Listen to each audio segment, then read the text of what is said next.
இஸ்லாமிய ஆட்சியை அமைப்பதற்கு பாடுபடுவதாக இருந்தால் அங்கு யார் இருக்கணும்? ஒரு இஸ்லாமிய மன்னர் இருக்கணும், ஒரு ஆட்சி அதிகாரம் இருக்கணும். ஆட்சி அதிகாரத்தில் இருப்பவர்களுக்குத்தான் போர்க்கடமையை தவிர தனிப்பட்ட நபர்களுக்கு கிடையாது. தனிப்பட்ட நபர்களுக்கு என்ன கடமை? தொழுறது கடமை, நோன்பு பிடிக்கிறது கடமை, தாவா செய்யறது கடமை. இதுக்கெல்லாம் இஸ்லாமிய ஆட்சி வேணுமா? நான் தொழுவணும், எனக்கு இஸ்லாமிய ஆட்சி தேவை. நான் நோன்பு பிடிக்கணும், இஸ்லாமிய ஆட்சி. இதுக்கு இப்படி மார்க்கம் சொல்லி தருதா? இதெல்லாம் தனிப்பட்ட நபர்களின் மீது கடமை. இதை செய்வதற்கு எந்த இஸ்லாமிய ஆட்சியாளரும் தேவையில்லை, இஸ்லாமிய ஆட்சியும் தேவையில்லை. கவர்மெண்டாக போர் என்பது யாருக்கு கடமைனா ஒரு இஸ்லாமிய ஆட்சியாளருக்கு தான். இஸ்லாமிய ஆட்சியாளர் இருந்தால்தான் போர் செய்வது கடமையை தவிர தனிப்பட்ட மனிதர்களுடைய செயல் அல்ல. அப்ப இந்த ஹிலாஃபத்துடைய பேரால இஸ்லாமிய ஆட்சிங்கிற பேர்ல பல பேர் பல தவறான செயல்களை ஈடுபட்டுக்கிட்டு இருக்கிறாங்க. அதெல்லாம் மார்க்கத்துக்கு புறம்பானது. அதையெல்லாம் குர்ஆன் ஏவவே இல்லை, ஹதீஸ்கள் ஏவவே இல்லை. அஸ்ஸலாமு அலைக்கும் வரஹ்மத்துல்லாஹி வபரகாத்துஹு. கண்ணியத்திற்குரிய எல்லாம் வல்ல அல்லாஹுவின் நல்லடியார்களே,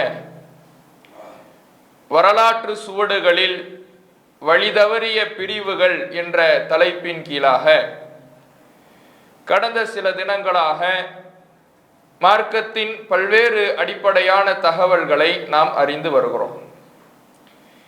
அந்த வகையில் நேற்றைய தினம் ஹவாரிஜிகள் என்ற வழிதவறிய பிரிவின் தோற்றம் பற்றியும் வரலாற்று சுருக்கத்தை பற்றியும், அவர்கள் இந்த இஸ்லாமிய கட்டமைப்பை விட்டு வெளியேறி அவர்கள் ஒரு தனி பிரிவாக செயல்படுவதற்கு காரணமாக இருந்த அவர்களுடைய அடிப்படை கொள்கையான இஸ்லாமிய ஆட்சியாளருக்கு எதிராக ஆயுதமேந்தி கிளர்ச்சி செய்யலாம் என்கின்ற ஒரு கொள்கையை அவர்கள் எப்படி நிறுவினார்கள் என்பதை பற்றியும், அது குறித்து இஸ்லாம் என்ன தெளிவை தருகிறது என்பது குறித்தும் நேற்றைய தினம் நாம் அறிந்தோம்.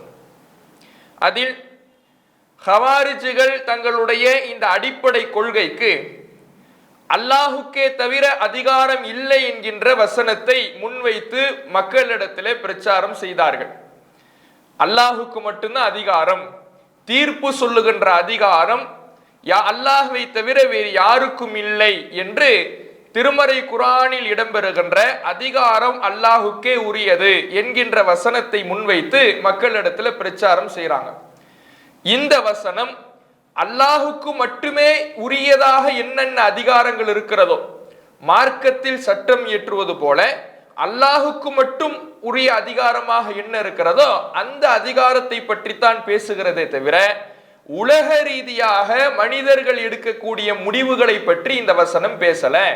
உலக ரீதியான விஷயங்கள்ல மனிதர்கள் தீர்ப்பு சொல்லலாம், முடிவுகளை வழங்கலாம், நீதிபதிகளாக மனிதர்கள் நியமிக்கப்படலாம் என்பதற்கு திருமறை குர்ஆனுடைய பல்வேறு வசனங்களை நாம் ஆதாரமாக பார்த்தோம். ஹவாரிஜிகள் அவர்களுடைய அடிப்படை கொள்கை இந்த வசனத்தை அவர்கள் முன்வைத்தாலும் திருமறை குர்ஆனுடைய பல்வேறு வசனங்கள் இவர்களுடைய இந்த விளக்கத்துக்கு எதிராக இருக்கிறது. அவர்களுடைய அடிப்படை கொள்கையே குர்ஆனுடைய அடிப்படைக்கு மாற்றமாக இருக்கிறது. இதுவரை நம்ம நேற்றைய தினம் பார்த்திருக்கிறோம்.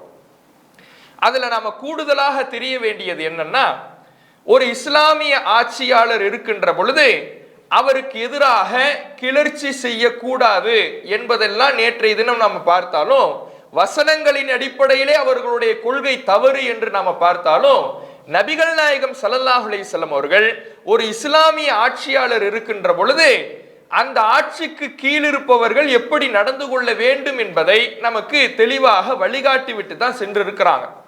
நபிகள் நாயகம் ஸல்லல்லாஹு அலைஹி வஸல்லம் அவர்கள் இது குறித்து பேசக்கூடிய ஹதீஸ்கள் சஹீஹுல் புகாரியிலேயே 7052வது செய்தியிலிருந்து 7057வது செய்தி வரை ஒரு ஆட்சியாளர் இருக்கின்ற பொழுது அந்த ஆட்சிக்கு கீழ் இருப்பவர்கள் எப்படி நடக்க வேண்டும் என்பதை நமக்கு தெளிவுபட எடுத்து சொல்லுகிறார்.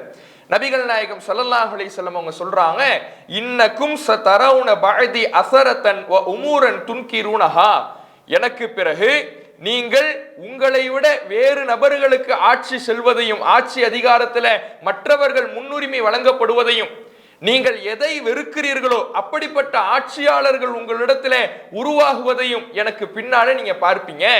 எனக்கு பின்னாடி நான் சென்றதற்கு பின்னால இப்ப இந்த ஆட்சி முறை எப்படி இருக்குதோ அது மாதிரியே இருக்காது. பல்வேறு குழப்பங்கள் வரும், பல மோசமான காரியங்கள் வரும், அதையெல்லாம் நீங்க பார்ப்பீங்க. சஹாபாக்கள் கேட்கிறாங்க, ஃபமா தஅமுருனா யா ரசூலல்லாஹ், அல்லாஹ்வுடைய தூதரே அது போன்ற நிலையில் நாங்கள் என்ன செய்ய வேண்டும் என்று கட்டளையிடுகிறீர்கள்? ரசூலுல்லாஹ் சொல்றாங்க, அத்து இலைஹிம் ஹக்கஹும், நீங்கள் அவர்களுக்கு உரிமையை சரியான முறையில் நிறைவேற்றுங்கள். கெட்ட ஆட்சியாளர்கள் வந்தாலும் கூட, மோசமானவர்கள் வந்தாலும் கூட, பெயரளவில் இஸ்லாமிய ஆட்சி என்று சொல்லப்பட்டாலும் கூட, அந்த ஆட்சியாளர்கள் முஸ்லிமாக இருந்தாலும் அவர்களிடத்தில் இஸ்லாம் கடைபிடிக்கப்படவில்லை என்றால் அவர்களுக்கு உரிய உரிமையை நீங்கள் வழங்குங்கள். உங்களுடைய உரிமையை அல்லாஹ்விடத்தில் கேட்டுக்கொள்ளுங்கள். ஒரு ஆட்சியாளர் இருக்கிறார்னா அவருடைய ஆட்சியில நீங்கள் வெறுக்கத்தக்க பல விஷயங்களை பார்த்தாலும், அவருடைய ஆட்சியின் கீழே உங்களிடத்துல மோசமான நிலைகள் நடத்தப்பட்டாலும், மக்கள் ரொம்ப அநீதிக்குள்ளாக்கப்பட்டாலும், நியாயமான முறையில் ஆட்சி இல்லாவிட்டாலும், நீங்க அவர்களுக்கு கொடுக்க வேண்டிய உரிமையை கொடுக்கணும். என்ன உரிமை? அவர்களுக்கு கட்டுப்பட்டு நடக்கணும். அந்த ஆட்சியாளர் மோசமாகவே இருக்கட்டும், மார்க்கத்துக்கு புறம்பான பல காரியங்களை சட்டங்களாக இயற்றட்டும், மக்களுக்கு அநியாயம் செய்யட்டும், அநியாயமான முறையில் ஆட்சி நடத்தட்டும், என்ன செஞ்சாலும் அவர்களுக்கு நீங்க கட்டுப்படுங்க என்று நபிகள் நாயகம் ஸல்லல்லாஹு அலைஹி வஸல்லம் சொல்லி காட்டுறாங்க. அதே மாதிரி அல்லாஹ்வுடைய தூதர் அவர்கள் அடுத்த செய்தியில சொல்றாங்க, மன் கரிஹ மின் அமீரிஹி ஷைஅன் ஃபல்யஸ்பிர், யார் ஒரு ஆட்சியாளரிடமிருந்து வெறுக்கத்தக்க ஒரு அம்சத்தை பார்க்கிறாரோ ஃபல்யஸ்பிர், அவர் பொறுமையாக இருக்கட்டும், அவர் கிளர்ச்சி செய்யக்கூடாது, அந்த ஆட்சியாளருக்கு எதிராக ஆயுதம் ஏந்திடக்கூடாது, அவர் அமைதி காக்க வேண்டும். ஃபைன்னஹு மன் ஹரஜ மின சுல்தான் ஷிப்ரன் மாத்த மீத்தத்தல் ஜாஹிலியா, யார் இஸ்லாமிய ஆட்சியாளரிடமிருந்து ஒரு ஜான் அளவுக்கு விலகி செல்கிறாரோ அவர் அறியாமை கால மரணமாக மரணிப்பார். அவர் இந்த இஸ்லாமிய அடிப்படை கொள்கையிலிருந்து மரணித்தவராக இருக்க மாட்டாரு. இஸ்லாமிய ஆட்சியை விட்டு வெளியேறி, இஸ்லாமிய கட்டமைப்பை விட்டு வெளியேறி அவர் அறியாமை காலத்தை அவர்களின் மரணத்தை போல மரணிப்பார் என்று நபிகள் நாயகம் ஸல்லல்லாஹு அலைஹி வஸல்லம் சொல்லி காட்டுறாங்க. அதே போல அதற்கு அடுத்த செய்தியில் அல்லாஹ்வுடைய தூதர் அவர்கள் சொல்றாங்க, சஹாபாக்கள் அறிவிக்கிறாங்க, பாயஅனா அல ஸம்இ வ தாஅத்தி ஃபீ மன்ஷத்தினா வ மக்ரஹினா வ உஸ்ரினா வ யுஸ்ரினா, நாங்கள் சந்தோஷமா இருக்கும் பொழுதும், கஷ்டத்தில் இருக்கும் பொழுதும், கவலையில் இருக்கும் பொழுதும், எங்களிடத்துல கஷ்டமான சூழல் இருக்கும் பொழுதும், நல்ல நிலைமை இருக்கும் பொழுதும், எல்லா சூழல்கள்லையும் செவியேற்க வேண்டும், கட்டுப்பட வேண்டும். ஒரு ஆட்சியாளருக்கு செவியேற்க வேண்டும், கட்டுப்பட வேண்டும் என்று நபிகள் நாயகம் ஸல்லல்லாஹு அலைஹி வஸல்லம் அவர்கள் எங்களிடத்துல உடன்படிக்கை செய்தாங்க. இது நபிகள் நாயகம் ஸல்லல்லாஹு அலைஹி வஸல்லம் அவர்கள் ஒரு இஸ்லாமிய ஆட்சியாளர் இருந்தார் என்றால் அந்த ஆட்சிக்கு கீழே இருப்பவர்கள் எப்படி நடக்கணுங்கிற தெளிவான வழிகாட்டலை கத்தறாங்க. ஒரு சில மோசமான விஷயங்கள் நடந்தாலும், மக்கள் அநீதிக்குள்ளாக்கப்பட்டாலும், நியாயமான முறையில ஆட்சி நடத்தப்படாவிட்டாலும் அந்த ஆட்சியில அந்த ஆட்சியாளருக்கு கட்டுப்பட்டு தான் இருக்கணும். அவர்கள் கிளர்ச்சி செய்யக்கூடாது, ஆயுதமேந்தி புறப்பட்டு விடக்கூடாது, பொறுமை காக்கணும், அல்லாஹ்விடத்திலே துஆ செய்ய வேண்டும், அல்லாஹ்விடத்திலே தங்களுக்கான உரிமையை கோர வேண்டும் என்று நபிகள் நாயகம் ஸல்லல்லாஹு அலைஹி வஸல்லம் சொல்லிட்டு, இதெல்லாம் எதுவரைங்கிறதையும் ரசூலுல்லாஹ் நமக்கு தெளிவுபடுத்துறாங்க. எதுவரை இப்படியெல்லாம் நடந்துக்கலாம் என்பதையும் நபிகள் நாயகம் ஸல்லல்லாஹு அலைஹி வஸல்லம் அவர்கள் நமக்கு தெளிவுபடுத்துறாங்க. அல்லாஹ்வுடைய தூதர் அவர்கள் சொல்றாங்க, கைஃப அன்த இதா கானத் அலைக உமரா, உங்களுக்கு சில ஆட்சியாளர்கள் வருவார்கள், யுஅஹிரூன ஸலாத்த அன் வக்திஹா, தொழுகையை அதனுடைய நேரத்தை விட்டு பிற்படுத்துவார்கள். தொழுகைக்குன்னு ஒவ்வொரு நேரம் இருக்குல்ல, ஒவ்வொரு வேளை தொழுகைக்கும் ஆரம்ப நேரம்னு ஒன்று இருக்குது, முடிவு நேரம்னு ஒன்று இருக்குது. இந்த முடிவு நேரத்தை எல்லாம் தாண்டி இப்ப லுஹருக்கு ஒரு நேரம் இருக்குது, அசருனுடைய நேரம் வரை லுஹருக்கான நேரம் இருக்குது. ஆனா லுஹர் தொழுகை எப்ப தொழுகிறது? அசருனுடைய நேரத்தில் தொழுவிக்கிறது.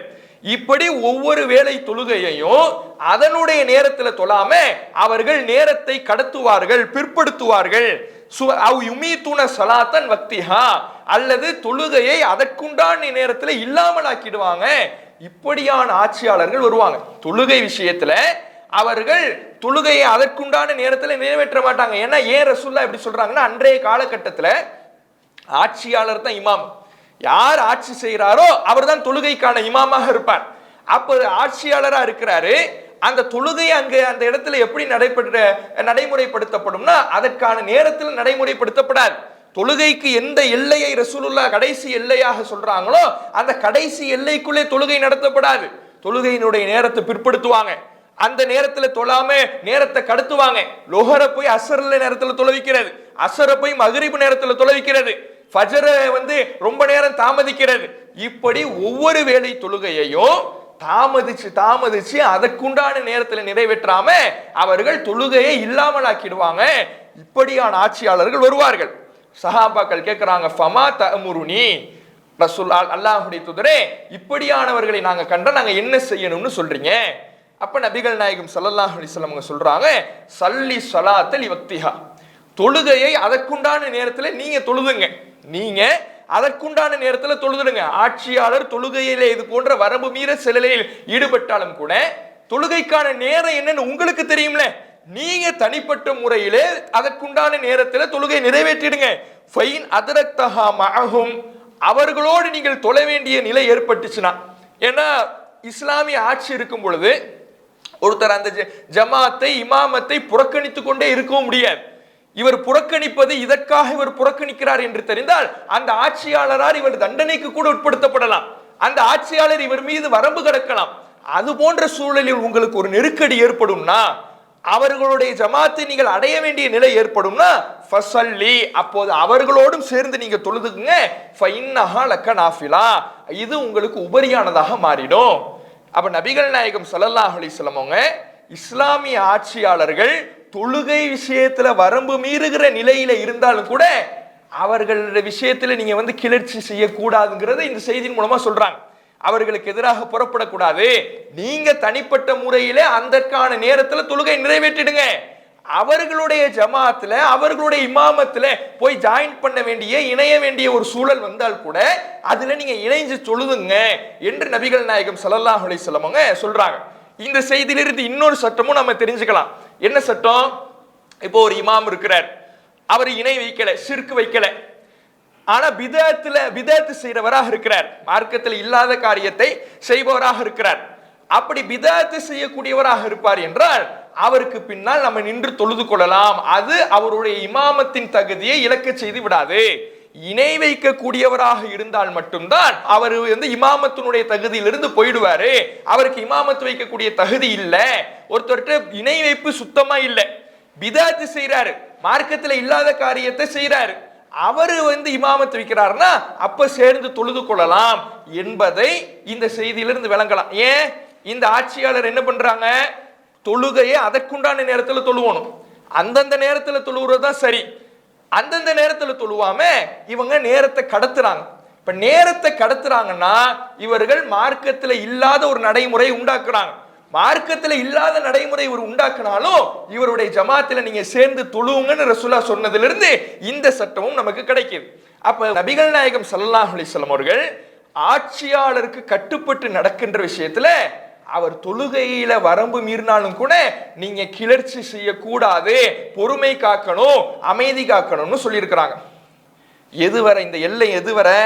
நபிகள் நாயகம் ஸல்லல்லாஹு அலைஹி வஸல்லம் அவர்கள் சொல்லக்கூடிய செய்தி, அதாவது 7056 முஸ்லிம் புகாரியில 7056, இதெல்லாம் எது வரனா அன்லா நுனாசிஅல் அம்ர அஹ்லஹு இல்லா அன் தரவ் குஃப்ரன் பவாஹன் இந்தக்கும் மினல்லாஹி ஃபீஹி புர்ஹான்.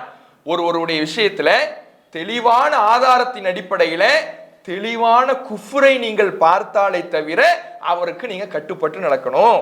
ஒரு இஸ்லாமிய ஆட்சியாளர்கிட்ட தெளிவான குஃபுர் வந்துடுச்சு, அப்பதான் இந்த கட்டுப்பாட்டிலிருந்து நீங்க விலகணும், அவருக்கு முரண்பட்டு நடக்கணுமே தவிர அந்த இஸ்லாமிய ஆட்சியாளரிடத்துல மற்ற அநியாயங்கள் இருந்தால் கூட நீங்க அமைதியாக இருங்க, பொறுமை காத்துக்கிட்டு இருங்க, கிளர்ச்சி செய்யாதீங்க என்று நபிகள் நாயகம் ஸல்லல்லாஹு அலைஹி வஸல்லம் சொல்றாங்க.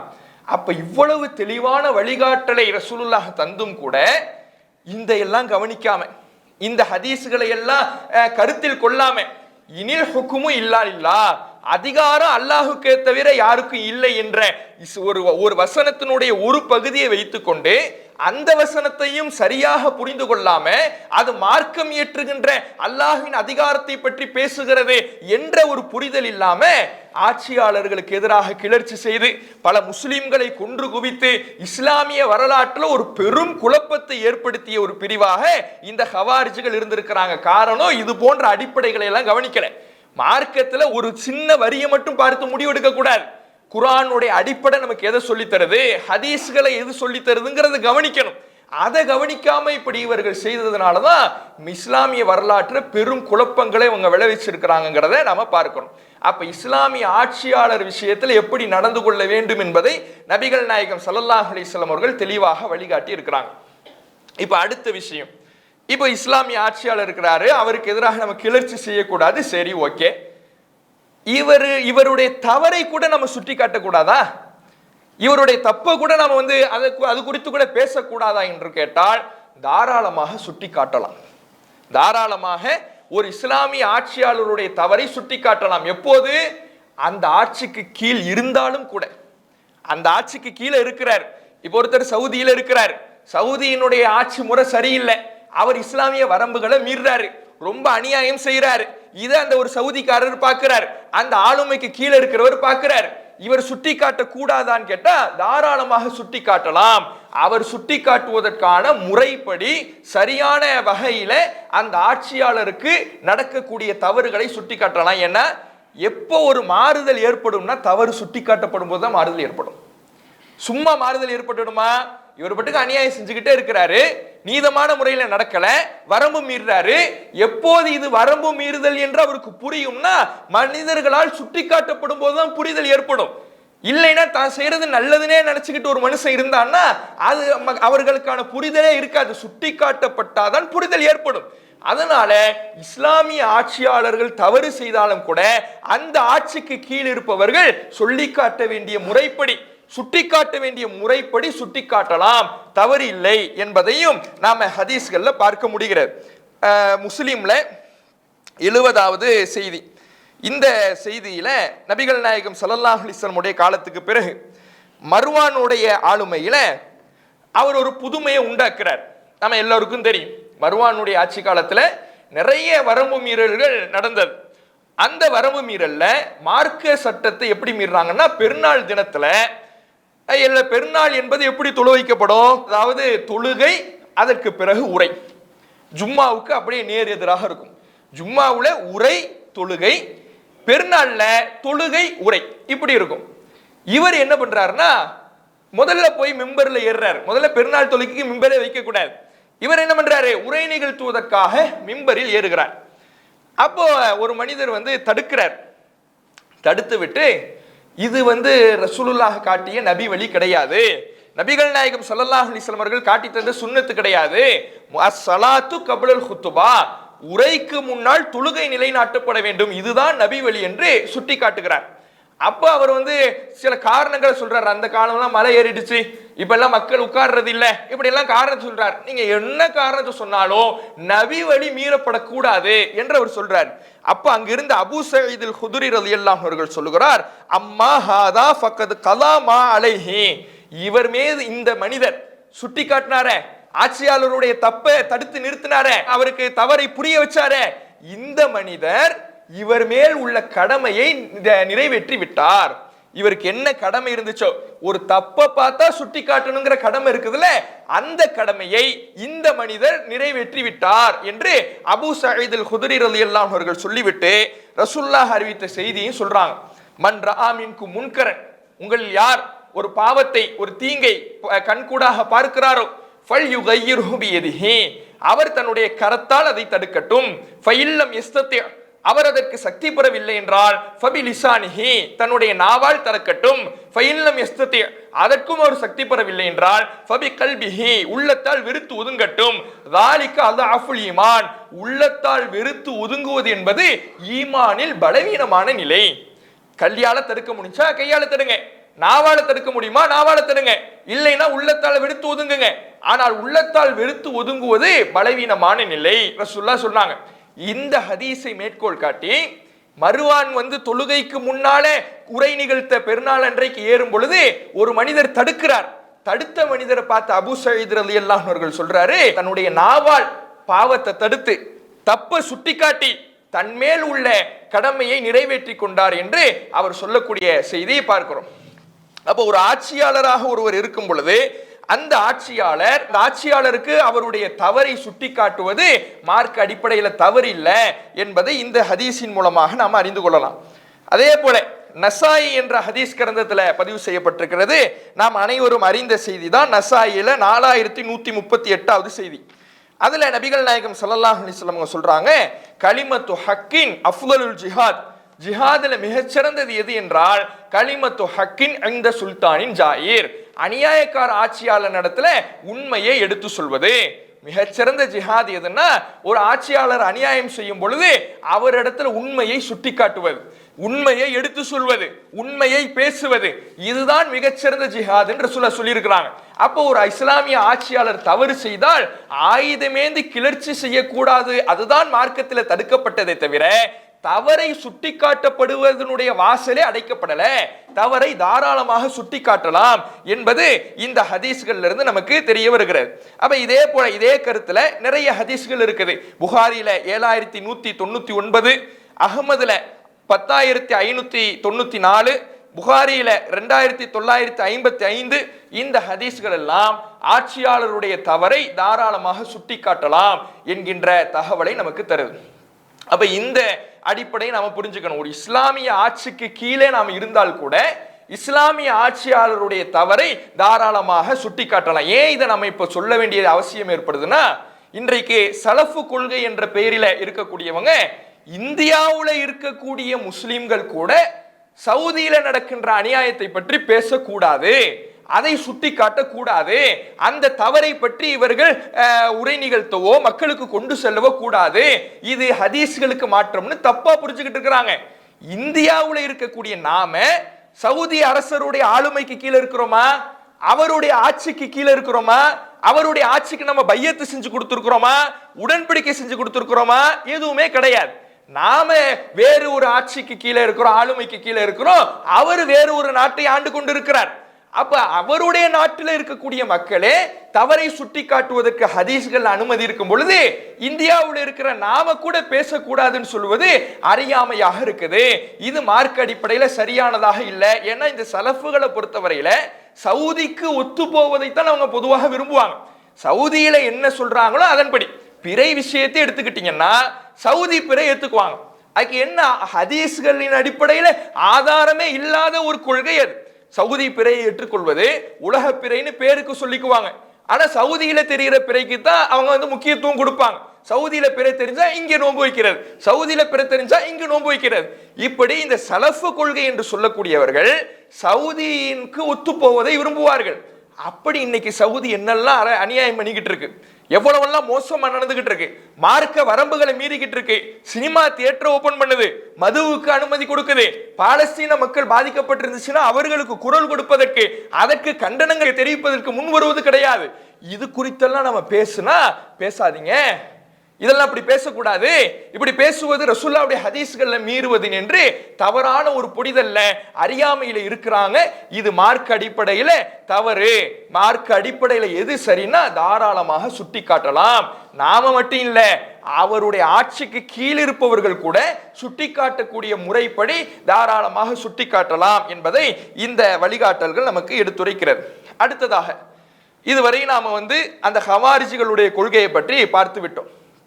இப்போ நாம இதனூடாக நாம தெரிந்து கொள்ள வேண்டிய அடிப்படையான விஷயம் என்னன்னா, இப்ப இதே கருத்துல இஸ்லாமிய ஆட்சி இருந்தால் என்னென்ன வழிகாட்டல், சரி ஓகே பார்த்துட்டோம். இதே அடிப்படையில இஸ்லாமிய ஆட்சி இல்லாத ஒரு பகுதியிலே வாழக்கூடிய நாம இங்க இஸ்லாமிய ஆட்சி ஏற்படுத்தணும். அதாவது ஹிலாஃபத். ஹிலாஃபத்னா என்ன? ஹிலாஃபத்துங்கிற அரபு வார்த்தைக்கு ஒருவர் பின் ஒருவர் ஆட்சிக்கு வருவது, அதான் ஹிலாஃபத். ஒருத்தர் இருந்தார்னா அவருக்கு பின்னாடி இன்னொருத்தவர், அவருக்கு பின்னாடி இன்னொருத்தவர், இப்படி வருவதற்கு பேர் தான் ஹிலாஃபத் ஆட்சி முறை. இந்த ஹிலாஃபத் ஆட்சி முறையை ஏற்படுத்தணும், ஒரு இஸ்லாமிய ஆட்சியை நிறுவனம் என்கின்ற அடிப்படையில சில பேர் என்ன செய்வாங்க, சில பிரச்சாரங்களை சில கொள்கைகளை முன்வைப்பார்கள். இது இப்படி ஒரு வழிகாட்டல் முதல்ல இஸ்லாத்தில் இருக்குதா? ஒரு ஊர்ல ஒரு நாட்டுல ஹிலாஃபத் ஆட்சி முறையை நிறுவ வேண்டும், ஹிலாஃபத்தை கொண்டு வர வேண்டும், இஸ்லாமிய ஆட்சி அமைக்க வேண்டும் என்ற எந்த ஏவலாவது, எந்த கட்டளையாவது, வழிகாட்டலாவது, ஆலோசனையாவது இஸ்லாத்தில் இருக்குதா? குரான்ல இருக்குதா? ஹதீஸ்கள்ல இருக்குதா? ஒரு குரான் வசனமும் அப்படி கிடையாது, ஒரு ஹதீஸும் கிடையாது. ஹிலாஃபத் ஆட்சியை கொண்டு வர வேண்டும் என்பது இஸ்லாமிய ஆட்சி முறையை இஸ்லாமிய ஆட்சி இல்லாத பகுதியிலே நிறுவ வேண்டும் என்பது எந்த குர்ஆன் வசனத்திலையும் இல்லாத கருத்து, எந்த ஹதீஸ்களிலும் இல்லாத கருத்து. இப்படி குர்ஆனில் இல்லாத ஹதீஸ்களில் இல்லாத ஒரு கருத்தை தான் இன்றைக்கு சிலர் என்ன செய்வாங்க, பிரச்சாரம் செய்யறாங்க. அப்படி பிரச்சாரம் செய்யும் பொழுது அவர்கள் சொல்வது எல்லாமே அலங்கார வார்த்தைகள் தான்.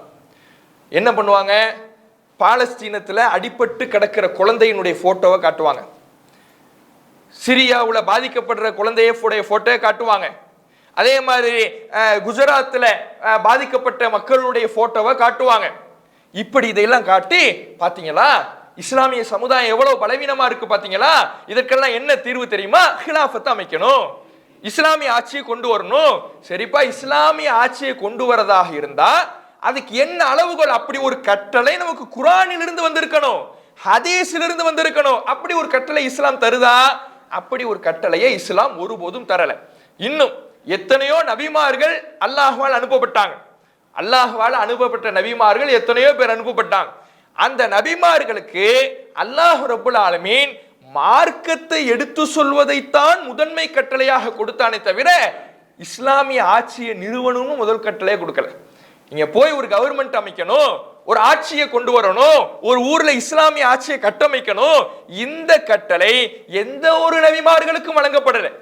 ஒரு சில நபிமார்களுக்கு அவர்களுக்கு இயற்கையாக ஆட்சி கிடைத்ததை தவிர அவர்களாக ஏற்படுத்தி கொள்ளல. இப்ப உதாரணத்துக்கு நபிகள் நாயகம் ஸல்லல்லாஹு அலைஹி வஸல்லம் அவங்க மக்காவுல தன்னுடைய சொந்த நாட்டுல அவர்கள் அடக்குமுறைக்கு உள்ளாக்கப்பட்டதை போல யாரும் அடக்குமுறைக்கு உள்ளாக்கப்படுவது கிடையாது. அவ்வளவு அடக்குமுறை, அவ்வளவு துன்பங்கள் அனுபவிச்சாங்க, அவ்வளவு கஷ்டங்கள் அனுபவிச்சாங்க. அந்த மக்கா வாழ்க்கையில 13 ஆண்டு காலம் முஸ்லிம்களுடைய வாழ்க்கை சொல்லில் அடக்க முடியாத அளவுக்கு அவர்களுடைய துன்பங்கள் மேலோங்கி இருந்தது. ரத்தம் சிந்தினாங்க, கஷ்டப்பட்டாங்க. அவ்வளவு கொடுமைகளுக்கு ஆளான பொழுதும் கூட நபிகள் நாயகம் ஸல்லல்லாஹு அலைஹி வஸல்லம் அவர்கள் ஹிலாஃபத் அமைக்கணும்னு எந்த முயற்சியும் எடுக்கல, எந்த ஒரு வாய்ப்பையும் அவங்க பயன்படுத்தல, எந்த ஒரு ஸ்டெப்பு கூட அதற்கு எடுத்து வைக்கல. நபிகள் நாயகம் ஸல்லல்லாஹு அலைஹி வஸல்லம் அவர்கள் செய்ததெல்லாம் தாவா தான், பிரச்சாரம் தான் செஞ்சாங்க, கொள்கையை தான் எடுத்து சொன்னாங்களே தவிர இஸ்லாமிய ஆட்சி அமைப்பதற்கு அல்லாஹ்வுடைய தூதர் அவர்கள் எந்த முயற்சியும் செய்யல. மதீனாவுக்கு போகும் பொழுது அங்கு பெரும்பான்மையான மக்கள் முஸ்லிம்களாக இருந்ததனால அதை ஆளுகின்ற அதிகாரத்தை ரசூலுல்லாஹ்வுக்கு அந்த மக்களாக கொடுத்தாங்களே தவிர ரசூலுல்லாஹ்வாக என்ன பண்ணல, ஹிலாஃபத்தை அமைக்கல. அப்ப ஹிலாஃபத்தை அமைப்பது, இஸ்லாமிய ஆட்சியை அமைப்பது மார்க்கத்தில் சொல்லப்பட்ட கடமை கிடையாது. இதை அடிப்படையாக நாம் என்ன செய்யணும், முதலாவதாக தெரிந்து கொள்ள வேண்டும்.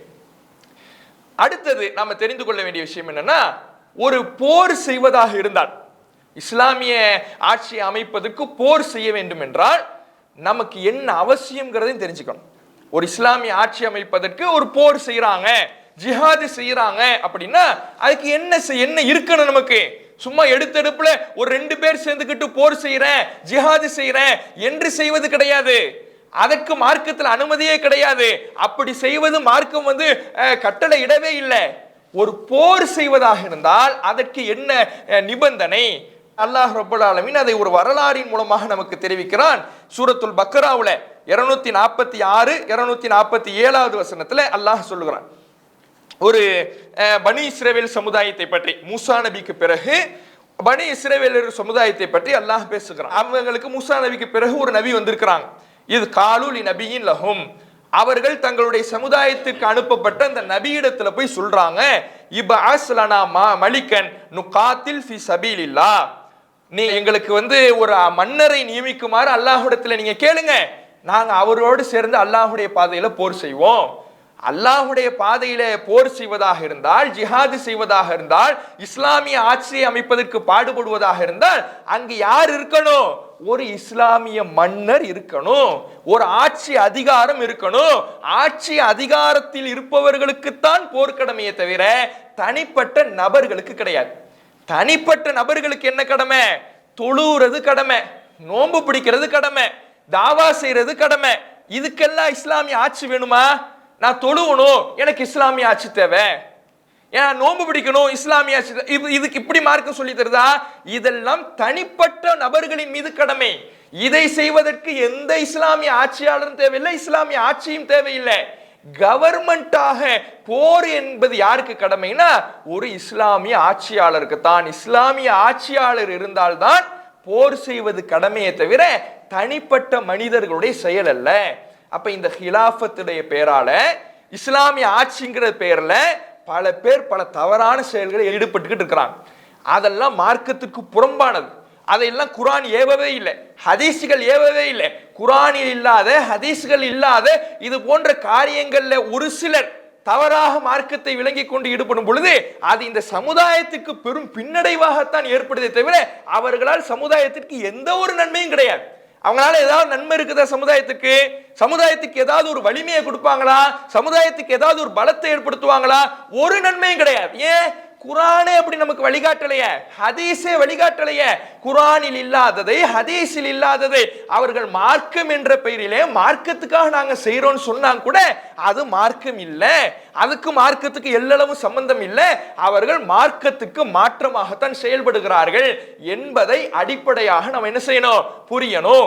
அப்போ போர் என்பது, ஜிஹாத் என்பது ஒரு இஸ்லாமிய ஆட்சியாளருக்குத்தான் கடமையை தவிர, இன்னும் கவனிச்சீங்கன்னா இந்த வசனத்துல அவங்களுக்கு ஒரு நபி இருக்கிறார். நபி இருந்தும் கூட அந்த நபியை வச்சுக்கிட்டு வாங்க நாம எல்லாரும் சேர்ந்து போர் செய்வோம் அந்த நபி அழைப்பு கொடுக்கல. அந்த நபியை அழைத்து அந்த மக்கள் போர்ல ஈடுபடல.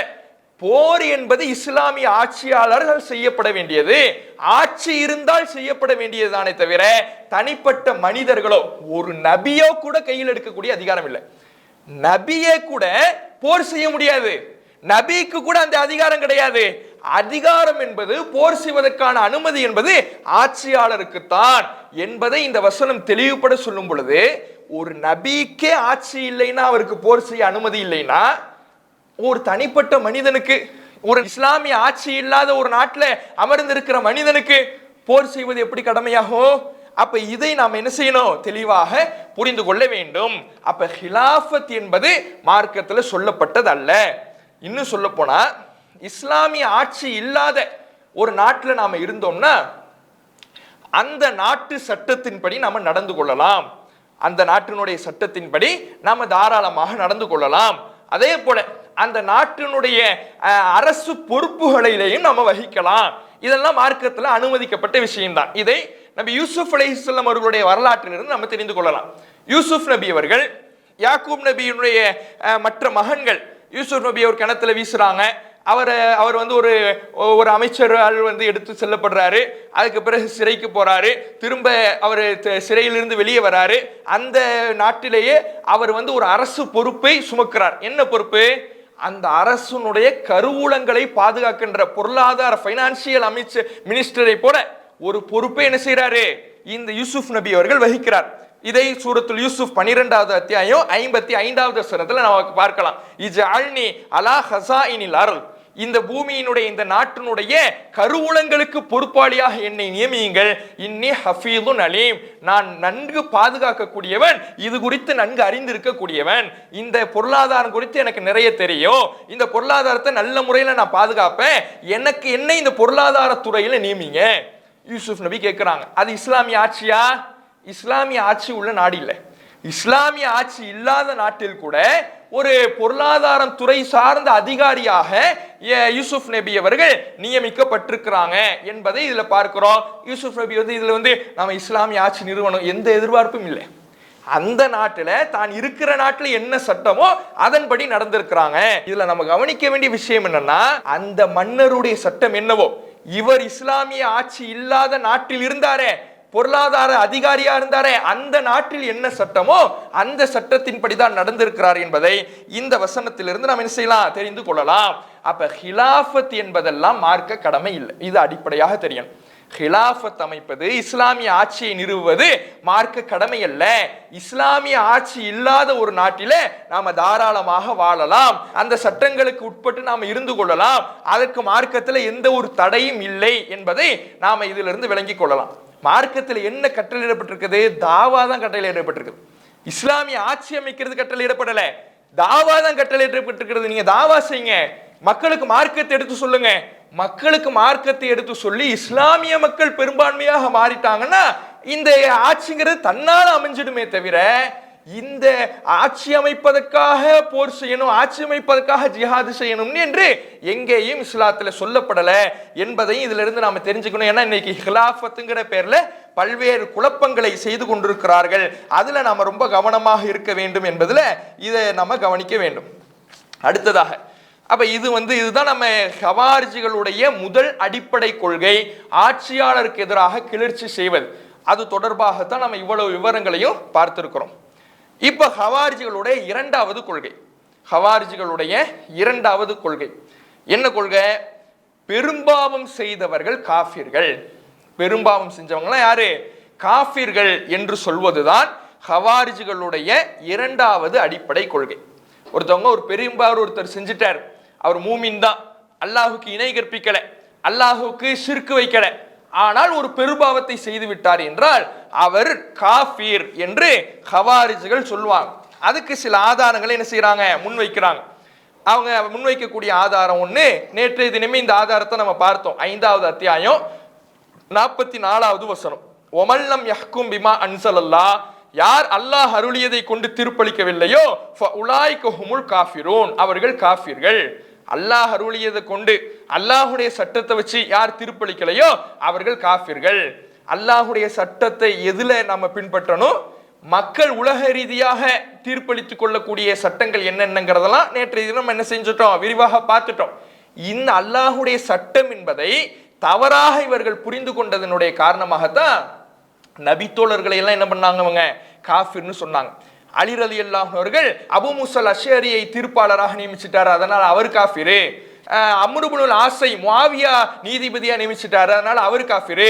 அந்த 2 நீதிபதிகளும் காஃபிரு, அந்த 2 நீதிபதிகளுடைய தீர்ப்பை ஏற்றுக்கொண்டவர்கள் எல்லாம் காஃபிர் என்று இப்படி எல்லோரையும் காஃபிர் ஆக்கினார்கள். அது மட்டும் இல்ல, இன்னும் அவர்கள் காட்டக்கூடிய ஆதாரம் புகாரியில 6772 இந்த செய்தியை ஆதாரமா காட்டுவாங்க. இது என்ன செய்தி? அல்லாஹ்வுடைய தூதர் அவர்கள் சொல்றாங்க, லா யஸ்னி ஸானி ஹீன யஸ்னி வஹுவ முஃமின், ஒருவர் இறை நம்பிக்கை கொண்டிருக்கக்கூடிய நிலையில் ஒருவர் விபச்சாரம் செய்யும் பொழுது அவர் விபச்சாரம் செய்ய மாட்டார். லா யஸ்னி ஸானி, விபச்சாரம் செய்யக்கூடியவர் விபச்சாரம் செய்ய மாட்டார். ஹீன யஸ்னி, அவர் விபச்சாரம் செய்யும் பொழுது வஹுவ முஃமின், இறை நம்பிக்கை கொண்டிருக்கக்கூடிய நிலையில் விபச்சாரம் செய்ய மாட்டார். வலா யஸ்ரபுல் ஹம்ர ஹீன யஸ்ரபு வஹுவ முஃமின், மது அருந்துபவர் மது அருந்தும் பொழுது மூமினாக இருக்கின்ற நிலையில் மது அருந்த மாட்டார். வலா யஸ்ரிகு ஹீன யஸ்ரிகு வஹுவ முஃமின், திருடுபவன் திருடும் பொழுது மூமினாக இருக்கும் நிலையில் திருட மாட்டான். இப்படி அந்த ஹதீஸ் வருது. அப்ப இந்த ஹதீஸை வச்சு அப்ப திருடுவது பெரும்பாவம், அந்த திருடுவதை செய்யும் பொழுது அவர் மூமினா இருக்க மாட்டார்னா அப்ப என்னவா தான் இருப்பாரு? காஃபிரா தான் இருப்பாரு. விபச்சாரம் செய்வது பெரும்பாவம், விபச்சாரம் செய்யும்போது அவர் மூமினா இருக்க மாட்டார்னா அவர் காஃபிரா தான் இருப்பாரு. அதே போல மது அருந்துவது பெரும்பாவம், மது அருந்தும் பொழுது மூமினாக இருக்க மாட்டார்னா காஃபிராகத்தான் இருப்பாரு. பெரும்பாவங்கள் செய்தவர் காஃபிர் என்று சர்வ சாதாரணமாக எல்லோரையும் காஃபிர்னு சொன்னாங்க. ஒருத்தன் பெரும்பாவம் செஞ்சிட்டாலே அவன் காஃபிரு. காஃபிர் மட்டும் இல்ல, அவர் நிரந்தர நரகத்தில் இருப்பார். அவருக்கு என்ன கிடையாது? மன்னிப்பே கிடையாது. ஷிர்க் எப்படி மன்னிக்கப்படாத குற்றமோ, ஷிர்க் எப்படி நிரந்தர நரகத்திற்குரிய குற்றமோ, அதுபோல இந்த பெரும்பாவத்தை செய்தவரும் நிரந்தர நரகத்தில் இருப்பார். அவர் காஃபிரு, அவர் மன்னிப்பே கிடையாது என்று இந்த ஹவாரிஜிகள் ஒரு கொள்கையை பிரச்சாரம் செய்வதை என்ன செஞ்சோம் பார்த்தோம். இதுதான் அவங்களுடைய இரண்டாவது மிகப்பெரிய அடிப்படையான கொள்கை. அவங்க பிரிந்தது, இந்த இஸ்லாமிய கட்டமைப்பை விட்டு வெளியேறியது இஸ்லாமிய ஆட்சியாளருக்கு எதிராக கிளர்ச்சி செய்யலாம் என்கின்ற அடிப்படை கொள்கையாக இருந்தாலும் அந்த கொள்கையில அப்படியே கொஞ்சம் கொஞ்சமா வளர்ந்து வளர்ந்து வளர்ந்து அவர்கள் பிற்காலத்தில் உருவாக்கி கொண்ட மிக முக்கியமான ஒரு கொள்கை பெரும்பாவங்கள் செய்தவர்கள் காஃபிர் என்ற கொள்கை. இந்த கொள்கையை இஸ்லாம் எப்படி பார்க்குது, இது சரியா என்பதை முதல்ல நம்ம தெரிஞ்சுக்கணும். இந்த கொள்கையில முதல்ல இஸ்லாம் ஒரு முஸ்லிமை பார்த்து காஃபிர் என்று சொல்வதை எப்படி பார்க்குது? அல்லாஹுடைய தூதர் அவர்கள் சொல்லக்கூடிய ஹதீஸ் முஸ்லிம்ல 111வது செய்தி. இந்த செய்தியில நபிகள் நாயகம் ஸல்லல்லாஹு அலைஹி வஸல்லம் அவங்க சொல்றாங்க, இதா கஃபர ரஜுலு அஹாஹு, ஒரு மனிதர் தன்னுடைய சகோதரரை பார்த்து காஃபிர் என்று சொன்னால் ஃபக்கத் பாஅ பிஹா அஹதுஹுமா, அவ்விருவரில் ஒருவர் அந்த காஃபிர் என்கின்ற பட்டத்தோடு திரும்பி விடுவார்கள். ஒருத்தர் இன்னொருத்தரை பார்த்து காஃபிர்னு சொல்றார், ஒருத்தர் இன்னொரு பார்த்து காஃபிர்னு சொன்ன பொழுது அவங்க ரெண்டு பேர்ல ஒரு ஆள் யாரா மாறிடுவாங்க, காஃபிரா மாறிடுவாங்க என்று இந்த ஹதீஸ்ல இடம்பெறுகிறது. அதை தொடர்ந்து அதுக்கு அடுத்த செய்தியிலே ரசூலுல்லாஹ் சொல்றாங்க, ஐயுமா இம்ரஇன் காலலி அஹீஹி யா காஃபிர், ஒரு மனிதன் தன்னுடைய சகோதரனை பார்த்து காஃபிரே என்று கூறுகிறான் என்றார், தன்னுடைய சகோதரனை பார்த்து நீ காஃபிரே என்று சொல்லுகிறான் என்றால் ஃபக்கத் பாஅ பிஹா அஹதுஹுமா, அவ்விருவரில் ஒருவர் அதை கொண்டு திரும்புவார். ரெண்டு பேர்ல யாராவது ஒரு ஆள் காஃபிரா இருப்பாங்க. அதே மாதிரி தான் சொல்றாங்க, முந்தைய செய்தி மாதிரி சொல்லிட்டு இந்த செய்தியில ரசூலுல்லாஹ் கூடுதலாக என்ன சொல்றாங்கன்னா, இன்கான கமா கால, அவரு அந்த சொன்னவர் சொன்ன மாதிரியே அவர் உண்மையிலே காஃபிரா இருந்தார்னா அவர் தான் காஃபிர். ஒருத்தரை பார்த்து காஃபிர்னு ஒருத்தர் சொல்றாரு, எதிரில் இருப்பவர் உண்மையிலே குஃப்ருல இருந்தார்னா, உண்மையிலே காஃபிரா இருந்தார்னா அவர் மட்டும்தான் காஃபிர். இல்லா, அப்படி அவர் காஃபிரா இல்லைன்னா ரஜஅத் அலைஹி, சொன்னவருக்கு எதிராகவே அது திரும்பிடும், சொன்னவரே காஃபிரா மாறிடுவாரு என்று நபிகள் நாயகம் ஸல்லல்லாஹு அலைஹி வஸல்லம் சொல்றாங்க. அப்போ ஒரு முஸ்லீமை பார்த்து காஃபிர் என்று சொல்லக்கூடாது. ஒருவரை பார்த்து நம்ம காஃபிர்னு சொல்றோம்னா அவர் உண்மையிலே காஃபிராக இருக்கணும், அப்பதான் காஃபிர்னு சொல்ல முடியுமே தவிர சும்மா என்ன செய்யக்கூடாது, போற போக்குல ஒருவரை காஃபிர் என்று சொல்லக்கூடாது. அப்படி சொன்னால் அது அவருக்கு எதிராகவே திரும்பி விடும் என்று நபிகள் நாயகம் ஸல்லல்லாஹு அலைஹி வஸல்லம் சொல்லி காட்டுறாங்க. இது இப்படி ஒரு செய்தி நமக்கு வந்தாலும் இன்ன பிற மார்க்க சட்டங்களை கவனிக்கும் பொழுது சில இடங்கள்ல ஒருவருடைய கொள்கையை வைத்து இவர் ஷிர்க் வைக்கிறாரா, இவர் குஃப்ர் செய்யறாரான்னு முடிவெடுக்கவும் மார்க்கம் நமக்கு சொல்லுது. ஒருத்தரை பார்த்து சும்மா காஃபிர்னு சொல்லாதீங்கன்னு தான் மார்க்கம் சொல்லுதே தவிர ஒருத்தவருக்கு இவர் காஃபிரா ஷிர்க் வைக்கிறாரான்னு முடிவு செய்யவே கூடாதுன்னு இஸ்லாம் சொல்லல. இவர் ஷிர்க் வைக்கிறாரா, இவர் குஃப்ர் செய்யறாரா, இறை மறுப்பான காரியத்தை செய்யறாரா, இறைவனுக்கு இணை வைக்கிறாரா, இப்படி முடிவெடுக்கவே கூடாதுன்னு இஸ்லாம் சொல்லல. வீணா சொல்லாதீங்க, ஆதாரம் இல்லாம சொல்லாதீங்க. ஆதாரம் இல்லாம சொன்னீங்கன்னா அது உங்களுக்கு எதிராக திரும்பிடும் என்றுதான் மார்க்கம் சொல்லுது. ஏன்னா சில இடங்கள்ல ஒரு மனிதர் ஷிர்க் வச்சிருக்கிறாரா இல்லையான்னு முடிவு செய்ய சொல்லுது மார்க்கம். எந்த இடங்கள்ல, உதாரணத்துக்கு இப்போ ஒரு மனிதர் தொலை வைக்கிறார், இமாமா ஒருத்தர் நிக்கிறார், அவர் பின்பற்றி நாம தொழணும். ஒருவரை இமாமாக நாம தேர்ந்தெடுக்கணும்னா அதுக்கு முதல் தகுதி அவர் இணை வைக்காதவரா இருக்கணும். இப்ப இந்த இடத்துல ஒருத்தர் இமாமா தேர்ந்தெடுக்கிறோம்னா அவர் இணை வைக்கிறாரா வைக்கிறாரா நாம முடிவு செஞ்சாதான் என்ன பண்ண முடியும், அவரை இமாமாக தேர்ந்தெடுக்க முடியும். அப்போ ஒருத்தரை பொதுவாகவே இணை வைக்கக்கூடியவர்னு சொல்லக்கூடாதுன்னா, இவர் காஃபிர் நம்ம சொல்லக்கூடாதுன்னா அல்லாஹ் சொன்ன இந்த சட்டத்தை பின்பற்ற முடியுமா? பின்பற்ற முடியாது. அப்ப காஃபிர் என்று ஒருவரை சொல்வதாக இருந்தால், முஷ்ரிக் என்று ஒரு விஷயத்துல முடிவெடுப்பதாக இருந்தால் தெளிவான ஆதாரங்கள் இருந்தால் முடிவெடுக்கலாம். அப்படி முடிவெடுக்கக்கூடிய இடங்களும் மார்க்கத்தில் இருக்குது. ஒருத்தர் இமாமாக இருக்கிறார்னா அவர் இணை வைக்கிறாரா வைக்கலையான்னு நம்ம முடிவு செய்யணும். அல்லாஹ் குர்ஆன்ல சூரத்து தௌபாவுல 9வது அத்தியாயம் 17வது வசனத்துல சொல்றான், மாகானில் முஷ்ரிகீன அய்யமுரு மசாஜிதல்லாஹ் ஷாஹிதீன அலா அன்ஃபுஸிஹிம் பில் குஃப்ர், இறை மறுப்பை கொண்டு தங்களுக்கு எதிராகவே சாட்சி சொல்லக்கூடிய நிலையில் இருக்கின்ற இணை வைப்பாளர்களுக்கு அல்லாஹ்வுடைய பள்ளிவாசல்களை நிர்வகிப்பது அனுமதி இல்லை. அல்லாஹ்வுடைய பள்ளிவாசலை நிர்வகிக்கிறார், நிர்வாகத்தினுடைய முதன்மை பொறுப்பே இமாமத்து தான். அந்த இமாமாக ஒருத்தர் நிற்கிறார், ஆனா அவரிடத்துல குஃபுர் இருக்குது, இணை வைக்கக்கூடியவரா இருக்கிறார்னா அவருக்கு இமாமத்தாக இருப்பது தகுதி இல்லை என்று அல்லாஹ் ரப்புல் ஆலமீன் திருமறை குர்ஆன்ல சொல்லி காட்டுறான். அப்ப இந்த இடத்துல என்ன பண்றது, பொதுவா காஃபிர்னே ஒரு மனிதர் விஷயத்துல முடிவெடுக்க கூடாது அப்படி மார்க்கம் சொல்லல. முடிவெடுக்கக்கூடிய சூழலும் இருக்குது.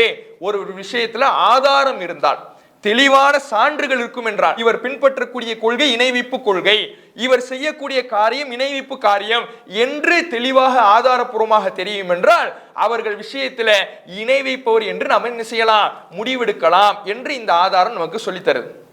அதே மாதிரி சூரத்து தௌபாவுல அதே 9வது அத்தியாயம் 113வது வசனத்துல அல்லாஹ் சொல்லி காட்டுகிறான்.